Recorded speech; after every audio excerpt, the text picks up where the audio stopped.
మిగతా క్యారెక్టర్స్ ఎలా ఉన్నాయి? ప్రభాస్ కాకుండా కమల్ హాసన్ కానీ అమితాబ్ బచ్చన్ గారిని చెప్పుకోవాలి. Very good job.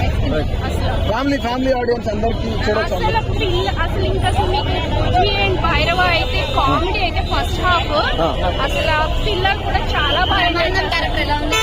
Brahmanandam character కూడా చాలా బాగుంది. కానీ మెయిన్ అసలు కామెడీ ఏంటంటే పిల్లలు ఎంజాయ్ చేసేది బుజ్జి అండ్ భైరవ క్యారెక్టర్స్ ఎక్కువ అసలు ఏమి కన్ఫ్యూజ్ కారు. అసలు చాలా బాగుంది. పిల్లలు కూడా ఎంజాయ్ చేసే మూవీ ఇది. మూవీ కొంతమందికి అర్థం అవ్వట్లేదు, మీరేమంటారు? ఏం లేదు, అసలు వెరీ క్లారిటీగా ఉంది. మేబీ వాళ్ళు ఏంటంటే మనకి ప్రైమ్ లో వచ్చిన కార్టూన్ అది ఉంది కదా, అది చూస్తే వెరీ క్లారిటీగా ఉంటుంది.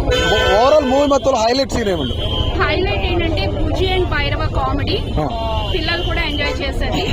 అండ్ ఇంకా I can't reveal everything.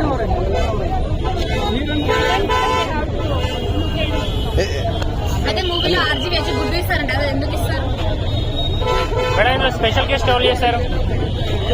Movie చూసి తెలుసుకోవాలి. ఇంత మంచి movie I don't want to reveal anything. Rating ఏమన్నా? Rating 5/5 records break. Right, thank you. Right.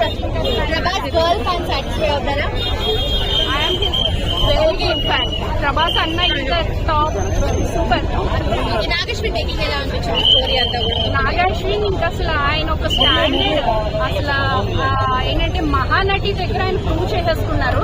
ఇంకా అసలు ఇదైతే కంప్లీట్ ఇంటర్నేషనల్ కొంచెం next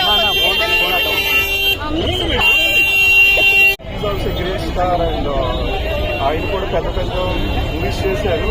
but the career of his ఆయన కెరీర్ ఆఫ్ ఎండింగ్ వస్తే ఈ లేట్ టైమ్స్ లో ఆయన self satisfied. Okay, last of these days అనేది ఒక thing. And Kamal Haasan is అందరికీ తెలిసిందే, ఇంకా కొత్తగా చెప్పట్లేదు. డెఫినెట్ గా లిటరల్ గా నా హార్ట్ ఇంకా అదే హై బీట్ వస్తుంది. ఆ మ్యూజిక్ కానీ special thanks Santosh Narayana also. Definite గా బ్లాక్ బస్టర్ అసలు.